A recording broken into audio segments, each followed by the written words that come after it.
Si vous voulez improviser, composer ou même déchiffrer un nouveau morceau plus rapidement à la guitare, une bonne maîtrise auditive de votre manche est indispensable.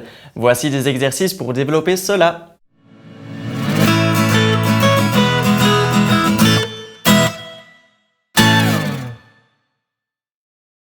Salut à tous, c'est Robin Mace. Les exercices que je vais vous proposer sont pour tout niveau, il suffit juste que vous l'adaptiez à votre connaissance du manche. Le premier exercice consiste à deviner la hauteur d'une note située sur une case choisie avant de la jouer.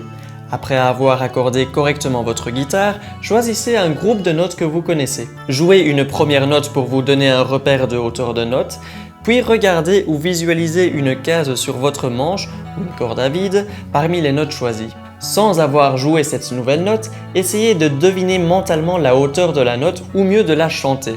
Ensuite, vérifiez la hauteur en jouant cette note. Pour être sûr de bien comprendre, je vais vous montrer un exemple. Je choisis comme groupe de notes Sol, La, Si, Do, Ré, Mi, Fa, Sol, situées sur les cordes aiguës en première position. Ce sont les notes pour débutants que nous avons apprises jusqu'à présent. Je pars du Sol, la troisième corde à vide, et ensuite je visualise par exemple la troisième case de la deuxième corde, il s'agit du Ré. Et j'essaye de deviner la hauteur de cette note avant de la jouer pour vérifier. Ré.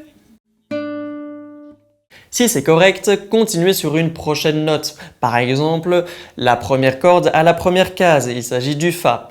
Fa. Et puis jouez la note. Si vous n'avez pas deviné correctement la note, ce n'est pas grave. Jouez plusieurs fois la première et la deuxième note et essayez de mémoriser auditivement leur hauteur. Ensuite, arrêtez-vous et recommencez l'exercice. Jouez la première note et devinez la hauteur de la deuxième note choisie. Dans mon cas, si je rate le Ré, je rejoue plusieurs fois l'enchaînement Sol-Ré et ensuite, en jouant le Sol, je peux deviner plus facilement comment sonne le Ré vu que je l'ai mémorisé. Soyez bien conscient que l'oreille a une mémoire, et tout comme vous pouvez mémoriser une phrase par cœur et la réciter, vous pouvez également mémoriser les hauteurs de notes, les associer à une corde et une case pour pouvoir reproduire le son voulu quand vous le désirez. L'oreille absolue part de ce principe, il s'agit de la capacité à mémoriser des hauteurs de son et à les associer à des noms de notes. Si j'entends ce son, mon cerveau va automatiquement traduire ce son par le nom de note car il a mémorisé et associé ce son à ce nom de note au préalable. Vous pouvez faire de même avec votre guitare, c'est-à-dire associer une corde et une case à un son et vice-versa. Tout cela grâce à la mémoire auditive.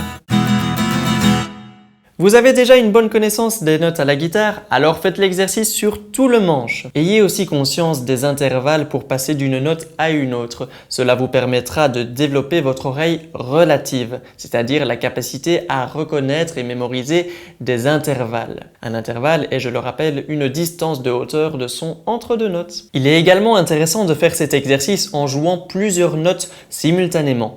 Mémorisez comment deux notes sonneront ensemble, quels liens elles auront, quelle couleur sera dégagée de cette association. Deux notes comme Do, Sol, une quinte, donnera une couleur beaucoup plus stable qu'une quarte augmentée Do, Fa dièse, qui est un intervalle beaucoup plus tendu. Faites l'exercice ensuite avec 3 notes, et puis 4 notes, etc. C'est un travail de toute une vie d'avoir une connaissance auditive de son manche. Tous ces exercices sont également à faire dans l'autre sens. Vous devez donc imaginer ou chanter une note, plusieurs notes voire un accord, et deviner où elle se trouve sur votre guitare.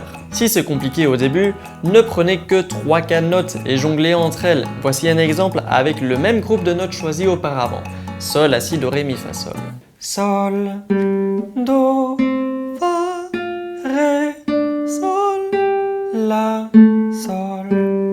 C'est la base de l'improvisation contrôlée, avoir par exemple une mélodie en tête et pouvoir la traduire directement sur votre guitare. Sol, Ré, Do, Sol, Fa, Mi, Ré, La, Ré, Do, Sol, La, Si, Sol, Ré. C'est fini pour cette leçon. Attention, n'espérez pas devenir un pro d'improvisation ou acquérir une oreille très développée du jour au lendemain. La mémoire auditive nécessite du temps et de l'entraînement. Comme pour tout en musique en fait. Allez, ciao!